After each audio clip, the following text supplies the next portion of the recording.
What's up, Bitcoin Radio? What's up, crypto coin trader community? I am Joe Blackbird. I'm your host. It's good to be live again. It's actually been probably a few weeks, maybe 3 weeks. And, I feel like, honestly, live videos are home for me. Like, this is what I know to do. It's like in my blood at this point. And, I've been doing podcasts now for the last 6 weeks. Excuse me. And, it makes it really fun to kind of come back to what I'm used to, what I'm good at, right? I mean, I hope I'm good. But the podcasting is great, and I'm really grateful for all the encouragement, all the support, all the listeners, specifically the listeners, right? And today I'm going to introduce you to our executive producer, Josh Donaldson. I'll bring him on momentarily. But hey, look, if you're just bored sitting around today and you want to be part of, this is going to be episode 22, right? So this is going to literally be the next episode of Bitcoin Radio. And we're going to at least do this once a week, where I hop on, maybe Josh joins in and out, but I want to encourage the listeners at home or the people at home who want to be part of this, who want to have a voice, who want to have thoughts or questions addressed. I think it's absolutely relevant and awesome for you guys to participate in this. So, it may or may not work out today. I do know this: you have to be on a computer. You got to be using a Chrome or Firefox or Chrome compatible browser for this to work. And if you don't want to show your pretty face, or if you want to be anonymous, you want to wear a mask, I'm okay with that, right? Or you can just darken your screen or put your thumb over it, maybe some tape, whatever it might be. But anyways, guys, welcome to this. Gonna, like I said, episode 22. This will be the next episode of Bitcoin Radio. All right, now, as I just mentioned, we're going to have Josh Donaldson join us very shortly or momentarily. He'll be on. I want to introduce Josh to the Bitcoin community and to the crypto coin trader community that is watching right now. And cheers to all you who are watching. Leave some comments. Say hello. I see we have about 16 viewers right now. Hopefully that'll add up and it'll increase here in a little bit. But Josh Donaldson, who's the executive producer for the Bitcoin Radio Show podcast, is also a friend of mine. And this guy is more than just someone who helps out Bitcoin Radio. This guy's done a lot, and he's got a really awesome story. He's a really interesting person. But more importantly, what I really want to point out is that he's been absolutely influential in the growth and where Bitcoin Radio is today. I would say that as Bitcoin Radio goes, the success that we've been able to obtain and the amount of viewership obviously has a lot to do with, the initial community that's part of it, CCT. What's up, David? What's up, Ashley? Mouse Belt in the house. And, having the opportunity to not just interact, as Bitcoin Radio with the community. And I'll even back up a little bit. Josh Donaldson has made such an impact on me as a person that I really want everybody here to know him. That's the easiest way to say it. So I'm going to bring here Josh on. Josh, I think you're ready. I'm going to bring you on here in a second. But if you guys have questions or if you have some comments, please feel free to ask them or interject or to request to come join us. I'm happy to have you on. I look forward to it. It's going to be a lot of fun. Anyways, without further ado, let's bring on Josh D. Vegas. What's up, Josh? It's my main man, Joe Lambos. What's going on, brother? How are you today? I feel like I'm on your home court. I was down to do the podcast, but now when we're playing live, it's like I'm in Pee Wee basketball, and I'm playing against LeBron. Hey, I like it. Just call me LeBron James. I'll take it all day. Exactly. No, obviously, Josh, you're more than prepared for this at any given moment. You've been around for a long time doing a lot of cool things. And you have a great story to tell. And, I was really grateful that we actually did a podcast version of this not too long ago for the audience. But we had some difficulties with my personal audio. There was just some issues with my internet. I just had gotten brand new internet. And for the record, people, anybody who's followed me has known that I've struggled with internet problems in my little redneck podunk town that I had to, I eventually got to upgrade. I mean, I've been calling AT&T over and over and over and over again for 2.5 years trying to get some better internet. And they finally, not because I was bothering them, just because it was about time, I guess. They finally put in like, hold on, Mr. Blackburn, you can stop calling us. We got an option for you. And I'm like, yes, are you for real? So anyways, welcome to the show, Josh. Glad to have you on. I feel like it's only you and John McAfee that have trouble with the Wi-Fi. Only his reasons are different than yours. Yeah, he's got some legitimate reasons. He's like trying to hide out. He's probably got the best internet you can have for the middle of the ocean. Yeah, exactly. Yeah, and I see Josh. It's been years. Good to see you. Josh Coley says, "Welcome to the show, Josh." But whether or not my internet's good or bad, there's always the option for podcasts. That's the beautiful thing. But I've been doing lives now for some time, Josh, as you know, and I've been. This is like as you said, you kind of coming into my court per se as kind of a joke, but this is my home, and this is where I do feel the most comfortable. This is what I've been doing for almost 2.5 years now. So it's nice to kind of branch out. Let me see my pretty face on my own, computer screen. Obviously, that's a little bit of a joke, but I do think I'm not bad looking. But it's also great to have a guest and a person to share the chair. You know what I mean? Thanks for having me. All right, so let's go ahead and introduce you, Josh. First off, tell us who you are. I mean, Josh D Vegas. I mean, what does that even mean? Well, it's just because I spent 14 years of my life working on the Las Vegas Strip, and the largest chunk of my adulthood was on there. And there was a moniker that came early on in that, and just kind of stuck. So I try to get rid of it from time to time, but it's definitely my Twitter handle. So I gotta shout out to my Twitter handle. Absolutely. Now it's only a matter of time until people start naming their kids at John Smith, right? I mean, I hope not. I hope not. But of course, surely it's coming. I mean, I can't believe it hasn't happened yet. That people aren't actually literally naming their kids their Twitter handles. Oh no, is that a thing? I don't think so. I mean, but I can't imagine. Or somebody getting a tattoo with their Twitter handle. I'm sure people have done that. Yeah, you should get one. I'm not a big tattoo guy. They look better on other people. Fair enough. All right, so let's kind of keep going with you, Josh. You are the executive producer for Bitcoin Radio. Obviously, I kind of surprised you earlier in the week or last week, and I said, "Hey, Josh, I want to do this one of the interviews with you." And I was surprised that you were surprised. I feel like this is well deserved, and it's awesome for me to be able to sit up here next to you. And we had Jim Scampoli on a few weeks back, and it was awesome to have him on because he interviewed me. But this one's gonna be a little bit different. I really want the Bitcoin Radio community to get a chance to know who you are and to see how credible and what we're actually going to build with this platform and this brand.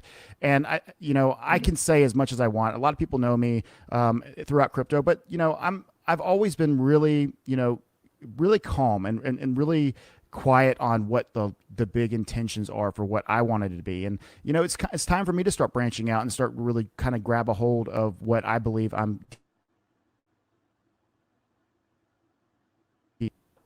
Sorry, I had a quick hang up. You there, Josh? Yeah, it was okay, cool. McAfee calling. Yeah, something like that. But regardless, Josh, you bring that level of credibility and that legitimacy that I've been trying to, figure out how I was going to do it myself. And lo and behold, as like a gift from God himself, Josh shows up in my life. And, me and Josh have become pretty good friends, I would say. And we bonded over many different things between our, our faith and, our ability to see, what Bitcoin Radio can be. But let's just kind of go ahead and start with, who you are as a person and why you're even doing Bitcoin Radio. Yeah, no, absolutely. I definitely, I think that I like to find myself somebody who's a bit of a technologist. I don't code, but I have an understanding of technology and a passion for it. I grew up in Seattle, and we always followed Microsoft and Bill Gates, and sure. that we were a huge tech hub in the 90s. Before the Valley really got known for some of its larger companies, and so.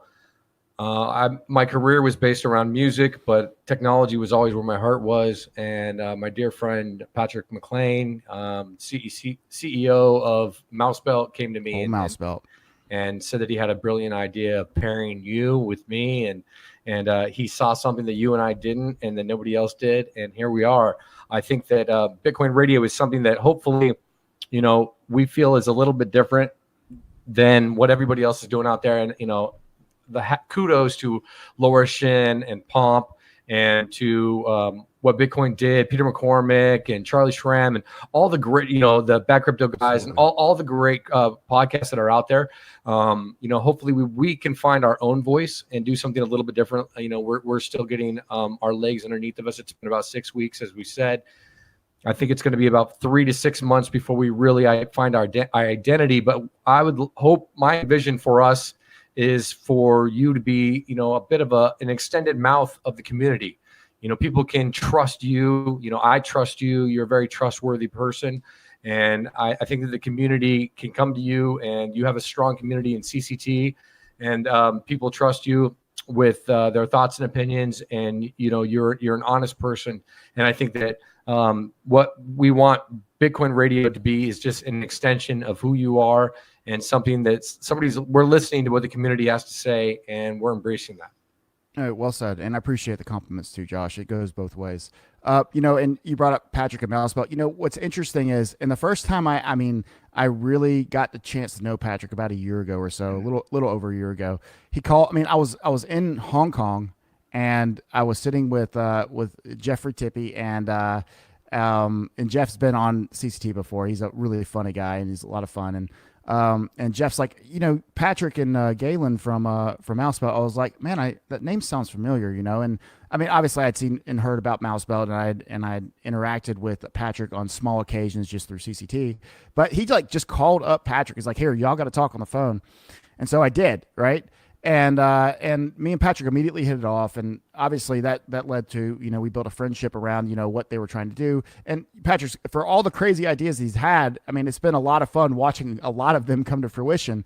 And one of those, like as you said, is he noticed, you were in a situation where you might have an opportunity to step away from what you were doing and join this team. And he introduced us by just literally doing kind of the same thing Jeff did. He called you on FaceTime and just handed me the phone. It was 3:00 in the morning my time. I don't want to pretend like I was exactly the most sober person, but I called you and it was 10:00 in the morning for you, and or maybe 3:00 in the afternoon. It was 12 hours difference. My math's horrible, but regardless, we got a chance to interact then for the first time when I was in Thailand, and that was so much fun. And I look back now on that first introduction, Josh, and where we are today is crazy, is it not? No, it's been a wild ride. It's been an incredible 4 months, and I'm looking forward to the future. No, absolutely. So, what people watching and people who are listening on the podcast tomorrow, what's a lot of fun about Josh is he's a really humble guy. But after I finally kind of broke through that humbleness and got him to be a little bit, I don't want to say cocky because you're not cocky, that's for sure. But well, says you, I've got a lifetime of friends that are like, finally, he's humble. Yeah, okay, fair. Yeah, but this Josh that I know is quite humble, and you've been Josh 2.0. Josh 2.0 has been quite humble, but and as you alluded to, you've got extensive experience, and you started in the music industry back in Seattle at a very early age. But what I didn't know was how real that relationship was that you have with that industry, and not just music, just nightclubs and that whole Vegas mantra you kind of embodied for a long time. And folks, I'm not joking. I finally got Josh to show me some pictures of him back in the day. This dude's sitting there with Lil Wayne or Jay-Z, or I can't remember all of them, but just about, if I said their name, he was like, oh, I got a picture. Hold on. What? Let me show you. I'm like, holy crap, Josh, you didn't tell me this. It was so cool to watch, who you were in that life and sitting next to it. Now you're sitting there producing my show. I'm like, what the hell am I doing? Yeah, no, it was an exciting time, and I actually learned a lot of lessons, because behind a lot of the music industry is corporate companies, not necessarily brands like Pepsi or Coca-Cola or something like that, but there's corporations.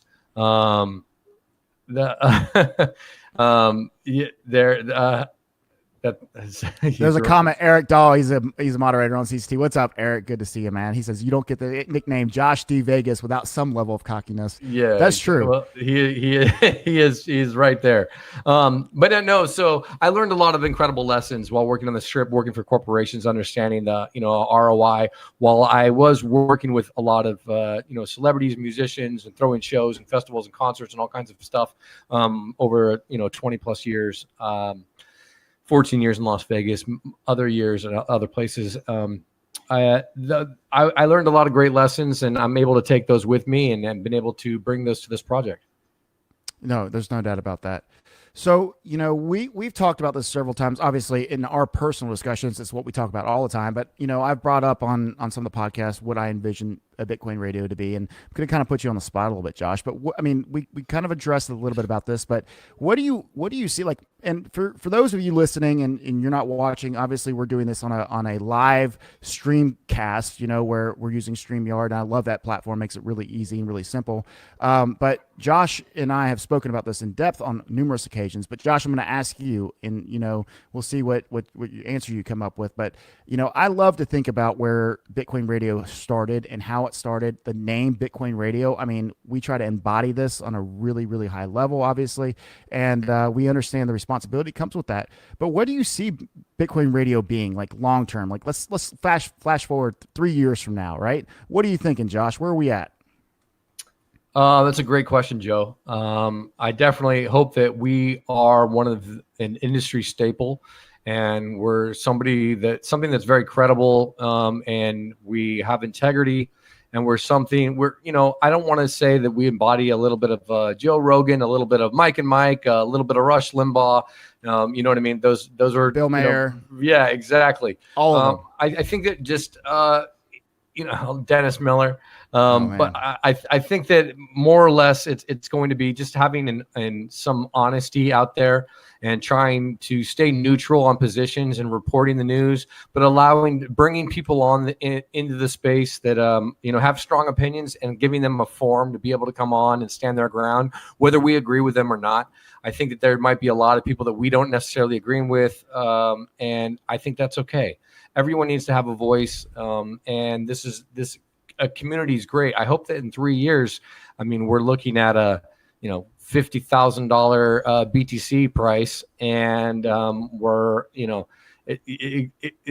exactly, and higher and widespread adoption. Hopefully Bitcoin is used or will be used on a global scale much more than it currently is. Yeah, and earlier you brought up a great point, and you gave a shout out to some of the podcasters, like Pomp and Laura Shin and Rachel Wolfson, Charlie Shrem, Peter McCormick. Of course there are numerous and Bad Crypto guys who I just adore. Those are great dudes and good friends with Joel and Travis. But and for the ones that I left out, please don't. There's only so much time, obviously, but I really appreciate what they've already done for the space. I'm a newcomer as far as podcasting goes, but I'm not a newcomer to the space or to, the entertainment of the space in some degree or the next. And I really appreciate, listening to what Pomp says or what Peter McCormick's doing, and Peter McCormick and Pomp have two very drastic styles, but, they both have a really strong message and it resonates with a lot of people. And this goes for every podcaster, whether it be Bad Crypto, whether it be Laura Shin, whether it be Rachel Wolfson, Charlie Shrem, et cetera. And, and I don't know if you're listening to Charlie Shrem's podcast, but I love it. It's Untold Stories. It's a really great concept, and I love the way that he approaches it. And he's a good storyteller too. And for those of you who haven't listened to it, I suggest you at least listen once. But I've really got a huge appreciation for what all these people have done for the space on a public level. And what a lot of people don't realize is when you step out and you become public, and this is on a minor scale compared to LeBron James or Lil Wayne or somebody else, right? But, in crypto, you're susceptible to so much hate or so much criticism constantly. Every word that has to do with crypto, you can't just be yourself, unfortunately, because you have a responsibility not to mislead or to misrepresent or to say something that might be deemed inappropriate. Whereas if you go look through everybody else's, they don't have any accountability that way. Maybe on a minor level, maybe to their family or friends, but it's not, nobody's going to hold them their feet to the fire. But if you look at these people, they've had to do things a certain way. Some of them paid the price already, like Charlie Shrem went to jail, and he talked about that on my live video. But you made a great point yesterday, Josh, or I guess it was today when we were talking on a private call, obviously, about how we have to do things together and how important it is that we put ourselves in a situation where we do recognize that this is a team effort. Even if we don't overall agree, why are we so separated? Why do people take such drastic sides, and so many, really hard positions that are just immovable? Money. Well, that was a simple answer. But yes, I think that money and greed and power are huge dividers of communities, and have brought down companies and have brought down great ideas. We could take it all the way back to Edison and Nikola Tesla. Nikola Tesla had incredible inventions and saw a world that was wireless with free energy, and Thomas Edison did not. So there was a great divide between the two of them, and backed by power and greed and the power of man, Nikola Tesla was silenced, and now you barely hear his name, only in small circles. Yeah, well said. I mean, obviously the Elon Musk, named Tesla, his car company, after Nikola Tesla. What I didn't know, I think he died at like under the age of 30. Wasn't he like 29 or 27? I mean, no, he died young. I think he was in his 80s. No. I know for a fact I think he was 26 or 27 when he died, maybe 29. And the government killed him, or somebody killed him, right? It's one of those things. Why were they so worried? How did he end up dead? It's just really strange to me. I mean, I've seen everything from, Nikola Tesla was actually an alien who just knew how to communicate. Or I've seen that, that he summoned, like he created the internet to begin with, just the way that he connected everything. I mean, this dude was a genius and way ahead of his time. 86. Tesla? Yeah. I thought it was 80. I thought it was 85. Yeah, he was born. He was born July 10th, 1856, in Austria, and the Austrian Empire, which is the modern day Croatia. And he died January 7th, 1943, at the age of 86, alone in New York City. Well, there is more to the story. I don't know how that's possible. Yeah, no, I thought it was 85, so I was off by a year. I thought he was like 29 when they killed him. No, I mean, you have to think of how he had a lifetime of work. I mean, he was in Colorado Springs for a number of years. He was in Europe. He was traveling the world. I mean, his battles with Edison went on for decades. Like, yeah, either way, the whole point is not necessarily about how he was. The thing is that he was silenced. His patents, and I know that when he passed away, that all the technology, Edison marked him as a fool publicly and kept him quiet. And anyone that would work with him or give him a shot at growing his companies or funding him, Edison would steamroll. I think that was more along the lines of that. Yeah, and everybody corrected me, starting with Jim Blasco. They're all telling me that Tesla died when he was old. Eric Dahl, he was 86. John Ryan, 86. Woot woot, Croatia. Yeah. Confirmed. Hey, all y'all, go on somewhere. All right. Yeah. How about this? It's my show. If Nikola Tesla wanted to die at 29, Nikola Tesla died at 29. Well, why don't, if we're gonna go that route, we need to at least put him in the 27 club, so he could have died with Jimi Hendrix, Kurt Cobain, Jim Morrison. Let's put him in the 27 club. I think what's her name, Amy Winehouse, is in there. Rest in peace to rest in peace to great musicians that killed themselves or overdosed. And most recently, we had what's his name, white guy rapper, Mac Miller. Mac Miller. He was 27, wasn't he? I'm not sure. I'm not going to sit there and say, he was 27 for sure this time. He might have. I'm pretty sure he was 27. I think he was he was heartbroken over Ariana Grande. But either way. Yeah. But anyways, and I apologize for, I don't know who I'm thinking of.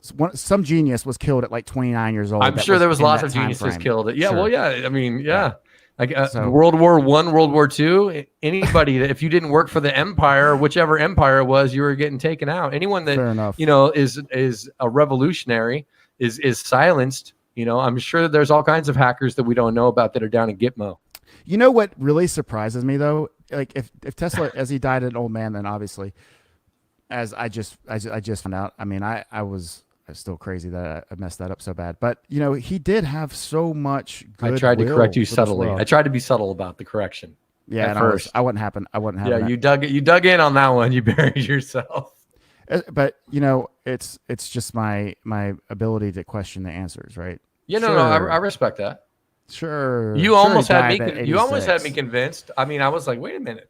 No, I saw the comments, so I just had to roll with it. I was like, F this, I'm just kidding everybody. Yeah, you have to own it. You have to own it. Hey, but okay, so maybe it was the aliens that he was talking to that died at 29. Maybe what's that called when they replace like the Bernstein Bears? Like everybody thought it was the Bernstein. Oh, Mandela effect. The Mandela effect. Maybe I just Mandela effected myself. Yeah, well, you know what the Mandela effect was caused by? Tell me. The CERN Large Hadron Collider when they actually were able to find the God particle and start splitting atoms. That's when they say we started getting glitches in the matrix. Let's see what people put in the comments about that. That's quite interesting though, because that actually makes sense, right? I love how humans, we think we're so important though. It's just like the universe is quite big, and to split the matrix only on Earth is quite. I mean, think about all the supernovas. I mean, does that not split the matrix? I don't know about that. I mean, if Or supernovas just aren't real. Oh, yeah, I mean, I've had a supernova in my mind before. It didn't end well, but Yeah, fair enough. yeah, Oh, I guess Nipsey Hussle was also 27. That's what John Ryan said. Thank you, John. Oh, no way. Yep. That's cool. But to your original point, I'm sorry that we got so sidetracked. But people like Tesla who have given so much. I mean, it's a great comparison, I think. To people just doing goodwill, right? Yeah, no, absolutely. I think that there's a comparison in Bitcoin and Tesla and Edison and financial institutions, or privatized banks, sure, or central banks, because money and power will try to steamroll anything. Obviously, whomever Satoshi Nakamoto is deeply thought about these problems for probably a decade or more before this project went public, before the white paper came out, and before Bitcoin became public, because this is global. It hasn't been stopped. I'm sure there was a lot of effort to shut it down and stop it. I mean, how much of decrediting do you think that is out there? Mainstream media now is adapting to it because that's where the money is and the power is. But large financial institutions are secretly behind it. They're long Bitcoin. Oh, dude, yeah, I can't agree more with you. I just look at I mean, I was saying this the other day too, and it might have even been on one of my podcasts. But like, if we're honest with like the market cap of Bitcoin, this is nothing for some of those big, huge banks, right? I mean, they could come up, they could manipulate the price if they wanted to. I honestly believe that they are hedging bets with their own investments by taking on an investment in Bitcoin, just having a position. Because if they really believed or didn't believe in Bitcoin, they wouldn't even think about it. They wouldn't even be commenting on it. You wouldn't have J.P. Morgan saying this, that, or the other, and then creating his own cryptocurrency or his own blockchain project, right? Well, I think that J.P. Morgan probably has a trading desk. Aren't they doing trading futures? Yeah, well, also, so they're minimizing the risk on investing in it, but they're definitely going to take your money. If, let's say, you want to trade, you want to bet futures and and trade futures, and you're going to come to, and let's say that you and I have a firm and we have a large account with JP Morgan, and we've got 10 million in the bank, and we want to go long on Bitcoin or whatever, or trade futures. JP Morgan's going to take our money, so at some level, when enough of their whales or clients come to them and say they want to do something, they have to adapt or die. Because somebody else is going to take our money. I don't know, Gemini or whoever else is trading futures. Yeah, and that's a great point. And these people are businessmen, right, and women, business folks, and they know how to make money, and they've been very good at making money, or else they wouldn't be where they're at today. They can teach us. Yes, we're good. I'm paying attention. Yeah, exactly. Hey, did you speaking of? Did you see the results of Tether earlier? The Bitfinex and Tether win. They won their appeal from the New York Supreme Court in the $900 million case. Wow. Just a minute ago. Wow. Yeah, this is incredible news. I was just reading this on Forbes right before we called in. Cryptocurrency exchange Bitfinex has won an appeal in the New York Supreme Court, which means that it doesn't have to turn over documents pertaining to the use of the cryptocurrency Tether. So-called stablecoins are supposed to be backed on a one-by-one basis by the U.S. dollar. However, New York Attorney General in April accused the company behind Tether of essentially minting the cryptocurrency for Bitfinex to the tune of $900 million. That's a huge judgment right there against the Supreme Court. They were able to appeal. They don't have to turn over any documents. They don't have to prove anything. And in all fairness, I think that's great, because it's not like we're allowed to have the U.S. government's going to tell us how much gold they have. Nobody's able to audit the Fed. The Fed isn't. The Federal Reserve is not even. Who do they answer to? A Rothschilds? I mean, I don't want to become a conspiracy theorist on this channel, but I will. No. Conspiracies are welcome. Right. I mean, I like talking about it. I mean, I ask just about every one of my guests, whether at least minimum have aliens ever visited planet Earth, and occasionally Bigfoot or, some other craziness. But I think it's fun, right? It's fun to kind of dive in. It's one of the things that I think has made Joe Rogan's podcast so great and so fun is that, he's not afraid and he's pretty unbiased, right? And he's the average guy. So he sits there and he's just like, yeah, let's bring on Bob Lazar, who has been laughed Area at. 51. Yeah, exactly. Last night I was having some insomnia and I watched his recent interview with Sean Carroll, where you have average Joe Rogan, who's above average, but he's an intelligent man, who's in there and he's anting about quantum physics with Sean Carroll, and they're talking about they're breaking down all the latest of quantum mechanics and things like that. And he's trying to understand his latest book. And, Joe is in over his head, but he wants to understand, he wants to learn. And that just is compelling for me. I'd rather listen to them go back and forth than listen to a 90-minute keynote on quantum mechanics and the technicalities behind it and quantum entanglement. I mean, I'd like to listen to both, but I think it's more entertaining to listen to, like you said, average Joe Rogan, trying to understand this, and that he's not just bringing on MMA fighters. He's having these conversations. He's reading this book. He didn't just have his producer read the book like I read your books. Hey, I'm thankful for that. Hey, I'm not mad. I'm not talking bad about that. Hey, why are we talking about this? No. In all reality, though, like what you said is spot on. I agree, and I think what has made Joe Rogan so successful is literally the ability for him to ask the questions that don't go over other people's heads, right? I mean, I can listen to just about any Joe Rogan podcast, whether or not the actual topic interests me. It's not like that hard to listen to. Now, I know some people that just don't like his approach and that he might be a little bit, what's the word? He's not eccentric. He's not crazy, but yeah, I mean, he loves his DMT, right? I mean, that dude he loves the experience. And but it's understandable why, if you have any kind of curiosity of consciousness and understanding of the universe and you want to know what else is out there, it doesn't even have to be a religious based conversation, even though people like to take it there. You can have your faith firmly on the ground and be able to explore your mind and meditation and the realms of possibility, because just like we talk about the universe that's out there, there's a universe that's right here as well that we don't explore. No, dude, agreed. And the fact that people think, I mean, I have a ton of appreciation for science, and I don't want to discount what science says, but there's a lot that, that we're still discovering. And if we knew it all, I mean, we'd be idiots. I mean, like if we thought we knew it all, excuse me. But, I've never done DMT. I've never really explored that world. And you don't honestly, have to. It scares me. Joe Rogan has done it for you. And I know, right? You can listen to Joe Rogan and get that experience. He doesn't tell you run out and go try it. He tells you what happened to him, what his experience was. He tells you what made him excited, what made him scared, what made him curious. He asked those questions, but you can listen to Joe Rogan and you could be at home with your wife, with your kids. You could be at your job in your cubicle and listen to what Joe Rogan's experience was in the jungle, taking ayahuasca and smoking DMT for 3 days.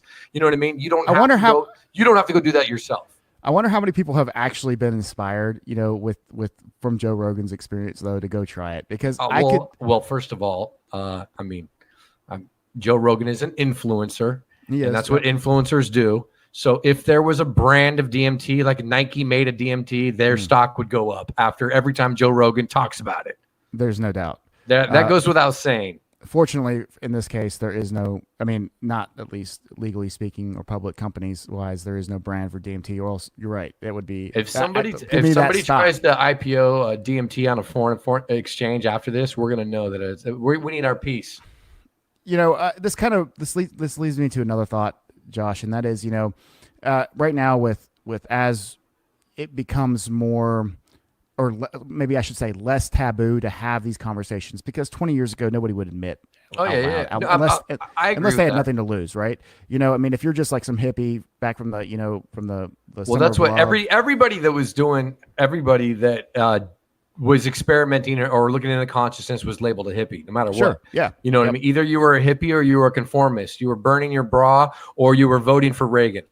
Yeah, no, that's a great point. And I mean, obviously those are some generic statements, but it's absolutely a great blanket statement for that time period, I think. And now that science is being able to test and play with these not just these mind enhancing or mind altering substances, they're able to make sure that they're safer. I think that the future, and I hate to make this all about drugs, because that's obviously not what we're here to talk about. No, not at all, because I'm definitely not a proponent of No, of drugs. course, and I know that about you. And we want to make that clear. We're not sitting here telling people to do drugs, or really No. people I not think to do drugs either. the whole point was, you mentioned aliens and Joe Rogan, and we were just talking about consciousness. We're talking about quantum mechanics. We're talking about being able to have these conversations. And I think that the kind of people that support the crypto community and the kind of people that believe in Bitcoin off the jump are the kind of people that challenge these questions. Absolutely. These are the kind of people that want to know what else is out there, what am I capable of, and they don't want to conform to the standards of society that are passed down and pressed upon them. 100%. They want financial freedom. They want mental freedom. They want to be able to have their rights. Absolutely. I've got several friends. Oh, crypto. You mentioned how Joe Rogan has kind of done it for us. And he talks about it. I've got a lot of friends in crypto who also have shared these experiences. But nevertheless, as a whole, the cryptosphere, as you just mentioned, is very open to at least exploring the ideas or the concepts behind this stuff. And as we move forward, I anticipate, this as the taboo gets stripped away, whether it be on cryptocurrency, whether it be on, DMT, we're going to start really being able to progress and enhance our personal, as people go, not necessarily government speaking, but as people go, our lives. I think there's a lot to be said about our health, our awareness. The Great Awakening. Absolutely. Why not? Right. The ascension, the consciousness, the ascension of our consciousness. Where do you see as Bitcoin's role and really blockchain in general? What do you see, Josh, as blockchain's role in the future? I know it's a very generic and broad statement, but where do you see this at? We touched on it a little bit earlier. Because it's so speculative of a question. Where do I hope to see it? I just hope to see it empowering more people and having financial freedom. Do I have all the answers? Not at all. Do I love the space? Have I followed the space since early on? Absolutely. Am I honored to be a part of it? Yes, of course. Am I a day trader? No, not at all. Interesting though, because you've been in this space. Have I lost? Yeah, I have. I remember the first time that Bitcoin went to $300, whenever that was, early on. And then I actually had a friend of mine that worked with me, Sal Wise. Shout out Sal. We were working together at before it was the Hakkasan Group. It was a different name of a different company, Angel Music Group. And we were both there. We were following Bitcoin. And I remember that I talked him into buying some when it hit 1,200. And he bought like 2 or 3 of them. I remember we were all excited, and then it plummeted. And I was thinking, glad it wasn't my money. Good job. Hey, Sal, hang in there. I got the next round of drinks. No, I've been there before, obviously. And I think it's really, one of those types of situations. I mean, I've been in those same shoes. Obviously, Josh, it's a lot more personal, I think, for you, because for me, I'm speaking as as someone who's pretty public and used to this. But the influence you can have on somebody to buy crypto, and then let it go up, and they're like, yes, I'm in crypto, but they never thank you after the first time. And now all of a sudden they're the genius for getting in, right? So let it go down. My father's 70 years old, and he wants to understand what we're doing. And right now, a good portion of my life is Bitcoin Radio with Joe Blackburn. And this is something we want to have a voice in the space. We bring people on the show to talk with you and to be able to tell us their thoughts and where they see the future and where they see it going. And hopefully those are respectful conversations. I think that they've all been respectful to date, where we let people come on and say their piece. So my father wanted to know a little bit more about what's this Bitcoin thing, and I brought that up to you, and you were like, yeah, that's great. We want to be able to have even the novice be able to come on and understand. They're not going to understand everything, but they're going to be able to have an idea of it. So I sent my dad a small amount of BTC, $100 or so, and got him on Coinbase. And he's not very tech savvy whatsoever, and he's sitting there and he's watching it, and he's got it. And then, he's calling me and he's like, we're up, it's up, it's at 103, and I got lucky that I sent him $100 months ago when it hit 10K, like right at 10K, like $10,005 or something like that. So that he can put that, he can know that if it's at $100, the price is back at 10K without looking at it. Does that make sense? Absolutely. And then if it's down to $97, he knows that the price of BTC is 9,700. Da da da da. So my father is sitting there and he's like, "Son, we got to pull out. You're down $6. We got to get this, buddy." You know what I mean? And it's because he told me, he goes, "You have to remember, we come from an era where you're smarter with your money. I'm sorry, less loose, more conservative with the money, of course, and savings, and then the era before him, his parents' era, was they were alive when all the banks went under overnight, and all the banks like, sorry, your money's gone. Imagine if Bank of America, and we talk about the bailout, but I don't think people really understood what a bailout was and why there was a bailout. There was a bailout because all the clients and the customers of those banks would have had no money. You would have been insolvent. It would have been over. You know what I mean? Just like Enron.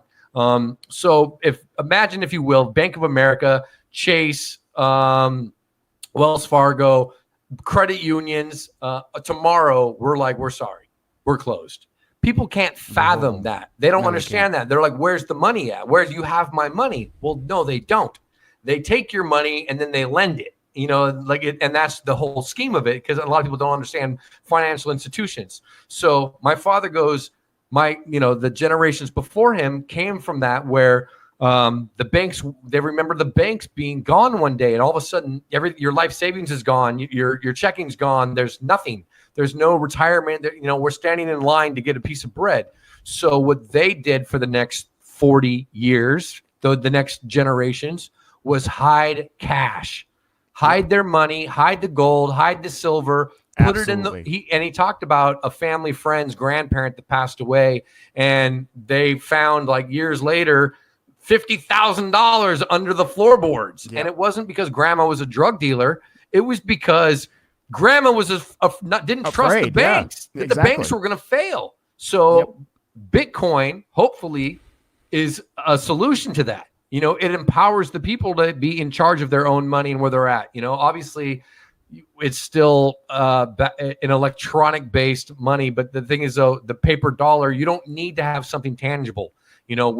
Nobody uses cash anymore. It's so rare, unless you're doing a little bit of tipping. Dude, it's inconvenient for me to have cash. With Apple Pay, I just blip my phone on everything. I use Apple TV, Apple phone, and this isn't I'm not shouting out Apple or anything like that, but it makes it so convenient that at all times you push a button and spend your money in the app, in the system. You don't ever see it. So it's psychologically, you don't know that you're spending the money. But there's the ease of use, so you're not saving the cash. So if these banks, and now Apple has their own credit card, I want to know what people think about that. What do you think about Apple now being one of the largest banks in the world overnight? But aside from that, is that people now you don't have cash, but you're not going to be able to. You don't have to store it in your floorboards, but you also don't have to go out and trust that bank. So Bitcoin, and this is a long conversation we're having on my point, but Bitcoin empowers you to be able to take control of your money and your wealth, and you know what you're doing, and be able to transfer large sums of money, and be able to, there's a lot of things that it empowers us to be able to do. Absolutely well said. And, I think Apple has a pretty good reputation as far as, they protect your privacy, and, obviously this is relative, but, considering what Google does and how they exploit, or considering how Facebook has been exploiting, maybe Apple is a little bit better, but maybe they just haven't got caught yet either. Right. And this is a warning to everybody. If you keep seeing something pop up on your iPhone, especially with the new iOS, I guess it's iOS 13 or whatever it is, if it says, hey, Bluetooth wants to access your location, you should say no to that, for the record. So wait, is that a thing that they're trying to do right now? Well, what it does, it allows you to. I keep getting phone calls the last 3 days. I'm getting phone calls. Your iCloud has been hacked, but I know I'm being trolled. They're just. I know that some it's a good hack, spam account. That's a good scammer. Yeah. Well, at first I was like, wait a minute, what? And then I'm like, no, it hasn't. No, and they transfer you. If you go through the motion, they transfer you to somebody like, oh, Mr. Donaldson, you know what I mean? We'd like you to Got 'em. verify. Yeah, Yep. that's high level stuff. Take me off that call list, please. Hey, one time I got a call from a scammer, and they're like, "Mr. Blackburn, you have an unpaid, bounce check from, like 4 years ago." And I'm like, "What?" I was like 18 years old. I wasn't writing checks.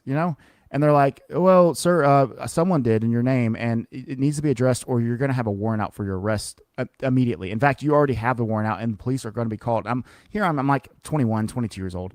I'm like, "What? They're going to come arrest me because of what? How much is it?" And like, $5,000. I'm like, "Oh man, you should have just said like 120 because I would have paid it right then. But $5,000, I didn't have $5,000 with 18. There's no way. I mean, if someone did that, that's easily explainable, and I'm not participating in your scams. But they could have gotten me, and I was scared to death up until the moment that I realized like $5,000 at 18 years old. No way, that's bullshit.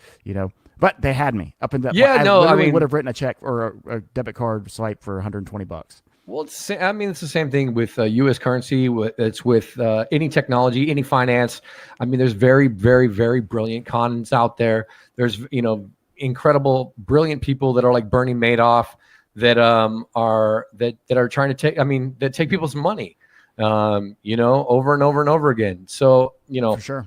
I mean, For sure. this is why privacy comes into place. Who was the gentleman that we had in one of the early shows? Jameson Lopp. So I don't think you talked about it a little bit, but there's this famous article in the New York Times about him, about he made this whole fake identity, and he lives under a fake identity because he doesn't want anyone to know him. And now I don't want to have to go to that length, but I think that everyone should listen and take care of your freedoms. Don't just sit there and point your finger at Mark Zuckerberg and say, well, Facebook took all my data. Well, you know what? Protect your data. Get off the couch, turn off Netflix for a second, and take a look and just Google for a second what the steps are for your privacy. But Josh, that would require people to take responsibility for themselves. I use Brave as a browser. Shout out Brave. Yes, you do. I love Brave. For everything. Yeah, of course, and it's an incredible browser. It's the old Chrome team. It's lightning fast, and I think you were mad at me for making you use Chrome for this. Yeah, of course. And then every other tab, they ask, "Hey, this tab is tracking your location. This tab is tracking your data. This tab is like, you know what I mean?" And they're letting you know what's going on. People don't realize your phone, your computer, your software. You're giving everything away all the time. You can't just look at Cambridge Analytica. They took advantage of it. And you know what's funny? You can't blame them. Is it ethically wrong? Yes. But is there money and power behind it? Of course. And anywhere where there's money and power, we've already proved in this conversation, that's where they're going to push the envelope. No, well said, Josh. I correlate this back to, even the early days. I've been on Facebook, and I know you've been on Twitter since like really its inception, back March 2008. I think I was like 6 months. I don't remember when it started, but I was early. And it was the same thing with me on Facebook. I got in, I think I was November 2014, and I think it was like that spring or that summer that Facebook hit. And I remember like my friends had gotten on like in like August, September-ish. I think you mean early 2000s.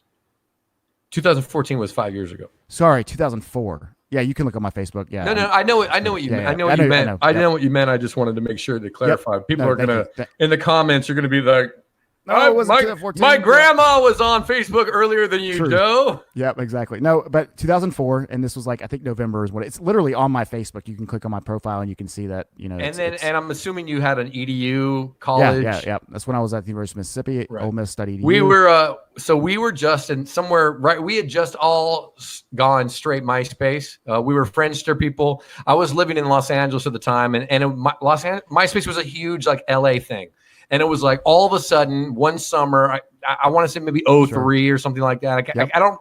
My timeline's that's a little. That's when I got it. My timeline's jaded, but we were all on Friendster, and then all of a sudden it like went out. Like we're leaving Friendster. All right, everybody go switch. And I was like first like 25,000 people on MySpace, and we were all following the Tom movement. But then friends with Tom. Yeah, exactly. Whatever happened to Tom? He's around. Go to his Instagram. He's an incredible photographer.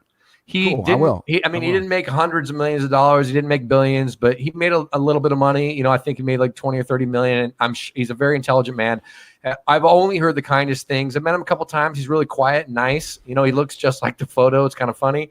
But he's really, really intelligent man, super sweet. And I'm sure he took that money and invested it in some funds and things like that. I wish nothing but the best for him because he didn't take our data and make millions and millions and billions and billions off of it. And what's funny is Tom's the champion. And something must have happened because think about it like this: MySpace still is owned by somebody because they had all that data that was never sold or what have you. So it's been the company and the rights to all that data have been sold multiple times now.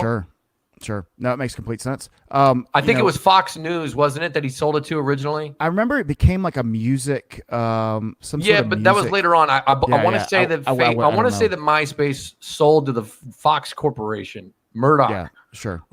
Anyway, we were all off of that by then. But so you were early on Facebook while we were still heavy MySpace. I didn't get on Facebook till a little bit later. I was trying to be like, no, not No, that's for college kids, blah, blah, blah. Well, and Facebook was also really basic too. Like, I mean, like you could even literally change, the Facebook, and it would say like on your status, Joe is, or something, like everything was just different. And you could literally change what people wrote about you on your own wall, right? Do you remember the Facebook poke? That was the worst thing they ever did. You can still poke, by the way. That's still around. Come on. I promise you can. I'm going to poke you later on today. Oh, just for fun. Look, hey, if you're listening, go and poke Josh D Vegas on Facebook. But what I was going to say, whatever you do, don't send me any Farmville. Okay, I'm done. I'm over it. No more Farmville. That was probably me back in the day. Yeah, for sure. I was a Farmville player. Zynga, wasn't that the name of the company? Mm-hmm. They were worth $1 billion, and then they couldn't have a follow up to Farmville. So they did Farmville 2, which still did okay. But Farmville 1, I mean, they made the mobile app. Right? I think that the company took a lot of debt in thinking that they were going to be that successful forever. I remember they had a bunch of real estate in downtown San Francisco they had bought. Yep. Eric says it was Fox Core, not news, but yeah, he was agreeing with you because I think you made that notation afterwards. And he said, or John Ryan says, who was partnership a few years back and as recently was 32 million last known in group Justin Timberlake. I guess he's talking about the same. Yeah, he's right. Okay, so Justin Timberlake, shout out John. Justin Timberlake was part of a company that went back in and because there was still all this. All these emails, all this information, you know what I mean? It might have been old data, but it's worth something. As we now know, data is everything. Data is gold. You know what I mean? I mean, I'd love to see if one BTC is $10,000, I'd love to see what 1 gigabyte of data is worth to a large company, to a Fortune 500 company. Yep. You know what I mean? Tell me if I have 100 What's an individual's data worth? 100,000 terabytes.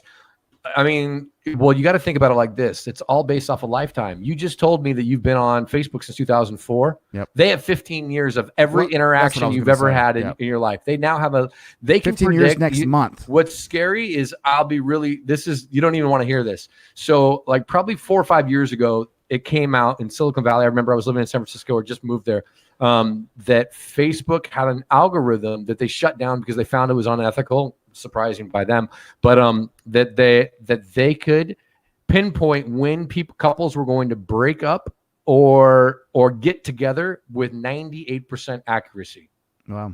Based off of what you were doing online and how you interacted, the computer could predict, machine learning algorithm could predict to a 98% when you were going to break up, your marriage, whatever it may be. And they, and I think that they probably still have it internally and they, have a few beers at the office for happy hour and be like, all right, who's breaking up? Mess with your friends. Push the button. Oh, Mary. Kind of like the liquidation button. Yeah. They're checking on the HR team. You got the engineering team. It's like, oh no, anyway, we're getting off topic, but that's all relevant. Yeah, of course.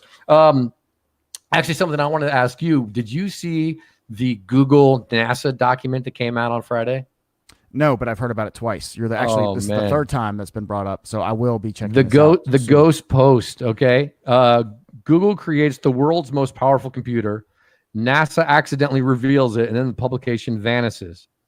Oh, yeah. Google's new quantum computer reportedly spends mere minutes on tasks that the world's top computers would need several millennia to perform. The media found out about this after NASA accidentally shared the firm's research. Yeah, the stats on this are mind-boggling.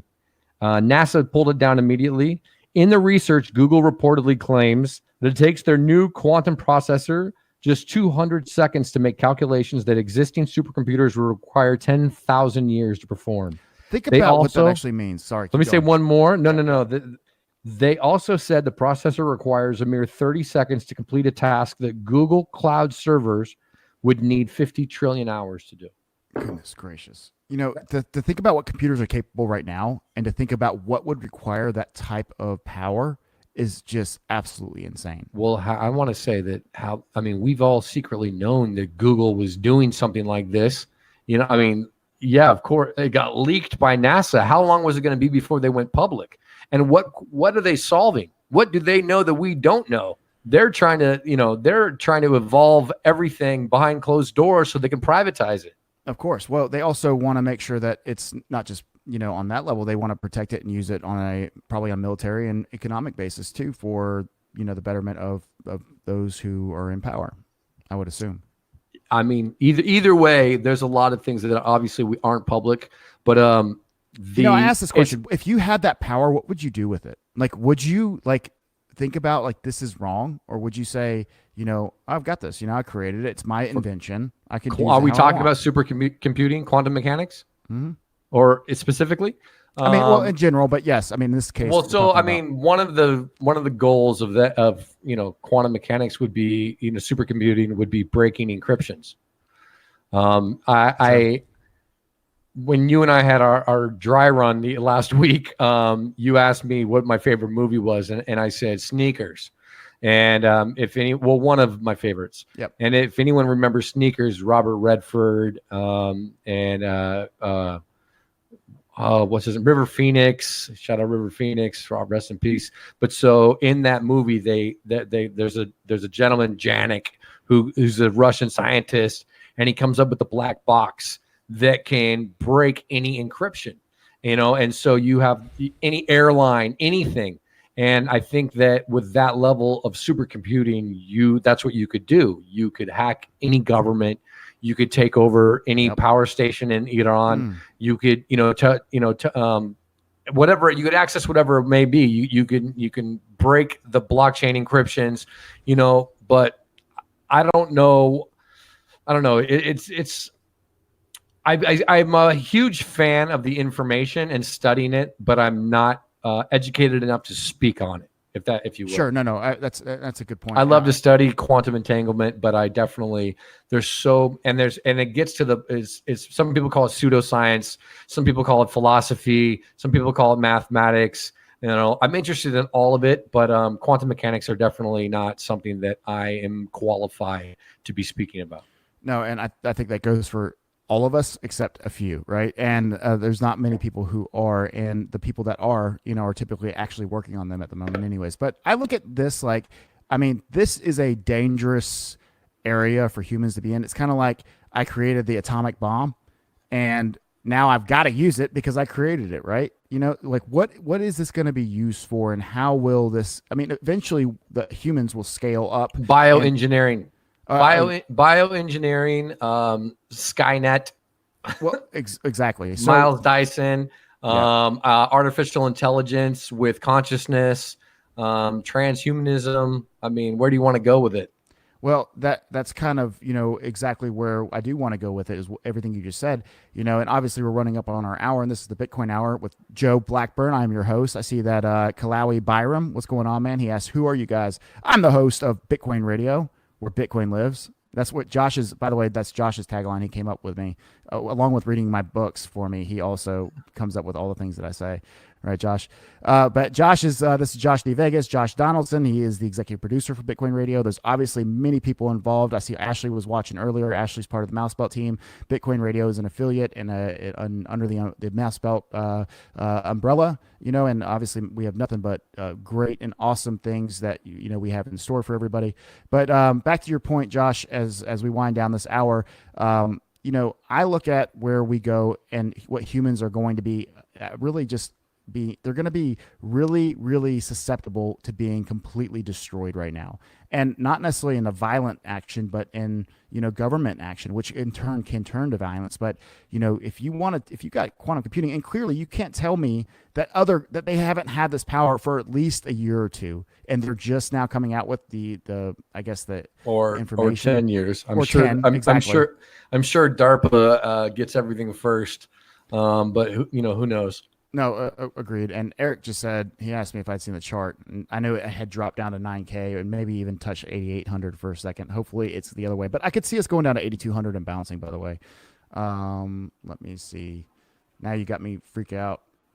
What am I about to see, Eric? Okay, 86. Yeah, it kept going down a little bit. So yeah, I mean, but look, I'm okay with a drop down. I think 82 is healthy.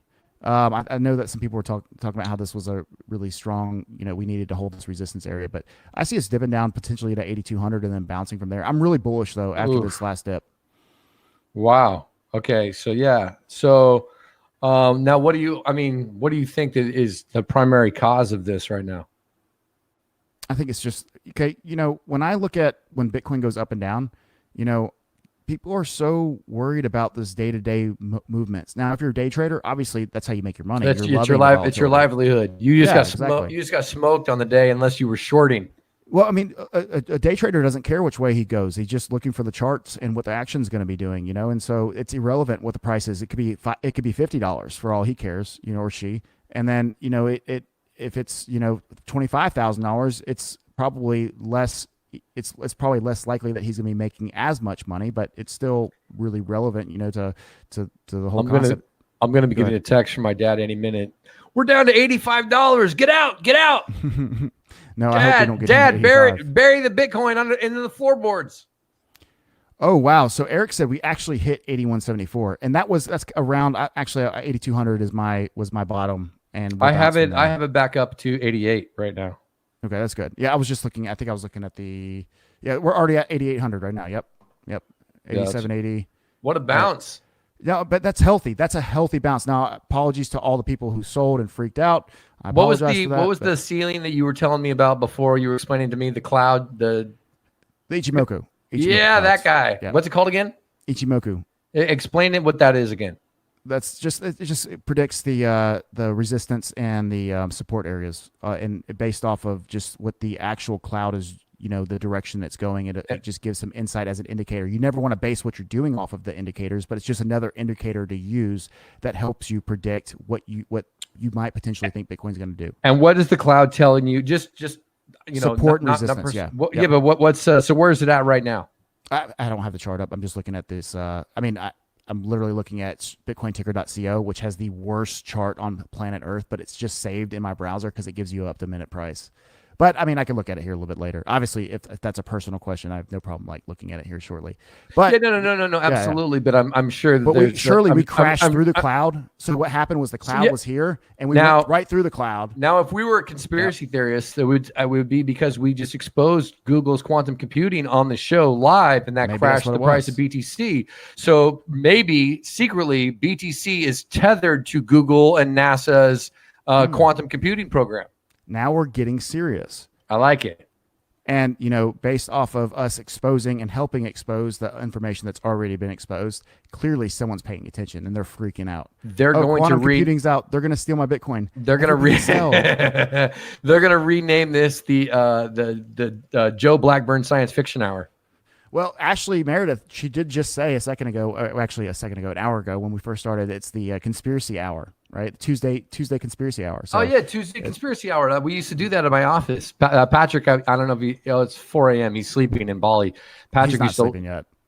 Oh, I'm just joking. Patrick doesn't sleep. Patrick used to. We used to have that. There was a library in my old office, and we used to go in there for conspiracy Tuesdays, conspiracy theory Tuesdays, and we would all just go down the rabbit hole of what we'd been studying lately.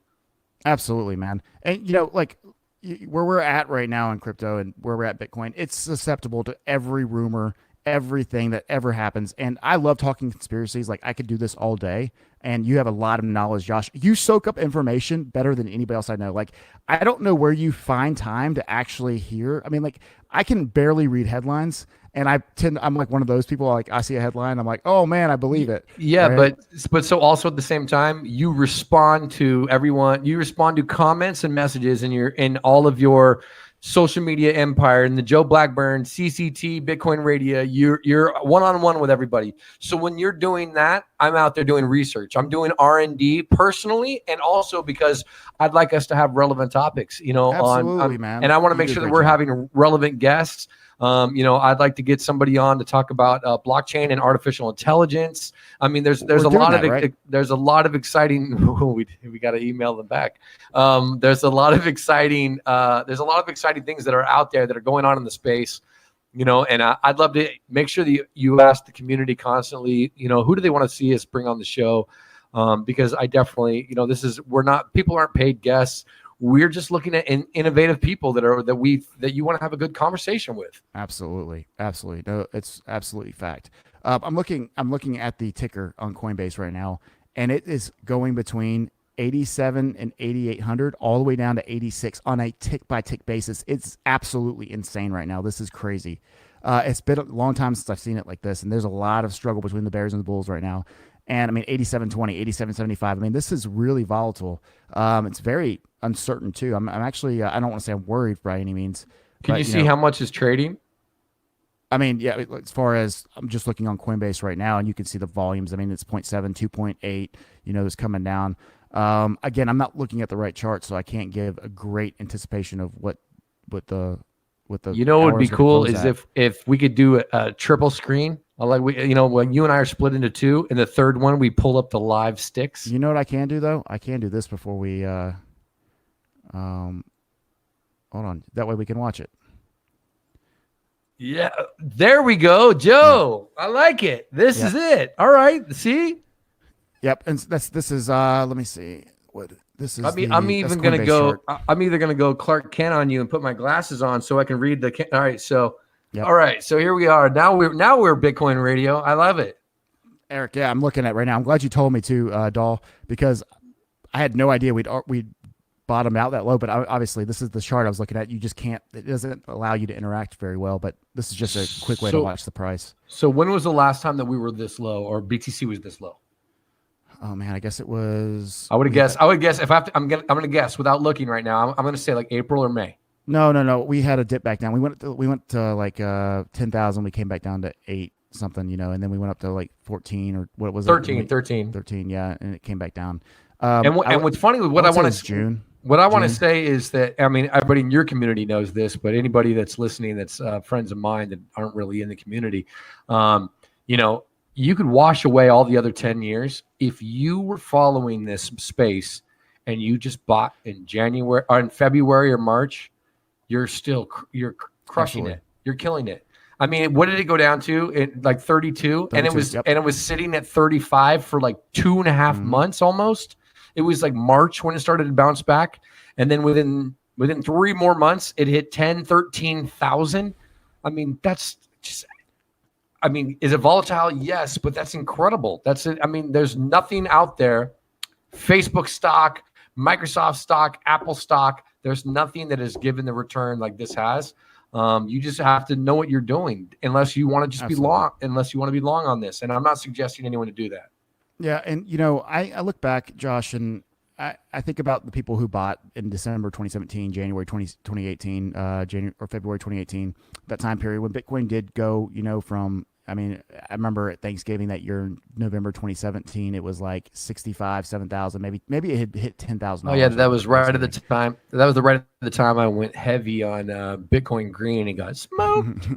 I feel you. We've all been there. We all have that coin. I had some friends that were like helping develop, Bitcoin Green and work on that project, and they were like, "We're doing it. It's a movement. We're going in." And I was like, "Oh no, we're not. We just got rinsed." Yeah.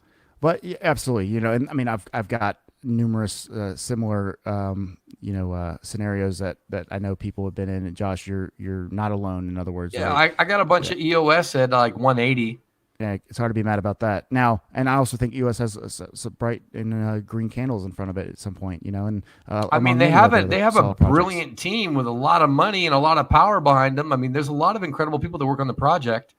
Yep, of course. What was the last thing they launched recently? Wasn't it like Bitcoin or I'm sorry, EOS Social or something like that? It's their social platform. They just announced that it was coming out. I can't remember the name of it now, but we'll see. It's coming out this coming up summer. And has Brock Pierce turned Puerto Rico into the island of Dr. Moreau yet? If he has, it's not been shared with me, but I know that he's actively trying to. I did see, like, I think Coin Jazeera. I love it's all satire, obviously, but they're like Brock Pierce running for governor of Puerto Rico. I just thought that was hilarious. Yeah. Anyways, hey, look, let's wind this down, Josh. I was going to say, course. last thing I wanted to put out was if you'd bought, at 3,000, which I know it's not easy just to buy at 3,000, especially if you bought it at 17, 18, 19,000. But if you did, and you average down, you effectively put yourself in a situation where, you could be even at this price, around this price period. But regardless, that's for another day, another time. I hope everybody's had a great time with us. This was our first live stream. I hope you enjoyed the conversation. Josh D. Vegas, where can people find you at? Josh D. Vegas on all my socials, but and you can look at me for Twitter. You never know what I'm going to talk about. Quantum mechanics, God, cryptocurrency. You can find me trolling people. I love it. I'm a Twitter guy. Yeah, you can find me reading Joe's books. Telling me that Tesla didn't die at 27. 86. Jeez Louise. I was wrong about that. I was way well, off. it was okay. I gotta figure out who I was honestly, talking about. Well, I know what you're talking about. It was misinformation that was placed there. It was propaganda by Thomas Edison. Edison implanted it to you. Fake news. Yeah, it was the first fake news. He told you that Tesla died. He spread it, and here we are in 2019. You still believe it. That's right. Look, I'm holding strong. I'm wondering if this was the Mandela effect for me, man. I'm just trying to figure out what the heck I've been thinking all these years. You know what's crazy? Maybe mine hasn't kicked in yet, but that could be it. The Mandela effect. Maybe he did die at 29, and then after CERN split the God particle, it's now 86. Hey, look, maybe all fake news was true at one point. Who knows, right? You know what? Hey, we need Trump to tweet that.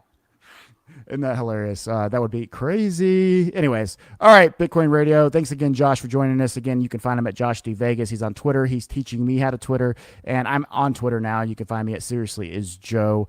But look, thank you for joining us at Bitcoin Radio today. This is WBTC, where Bitcoin lives. As I said, that's Josh's tagline. I got to give him credit for it while I can. Thank you, everybody, for your support. It means a lot. We've had some amazing successes. We've been really, really, really grateful for everybody's participation. And if you have anything to say, let us know. We want to bring you on. We want to give you, this is for the community. This is Bitcoin Radio.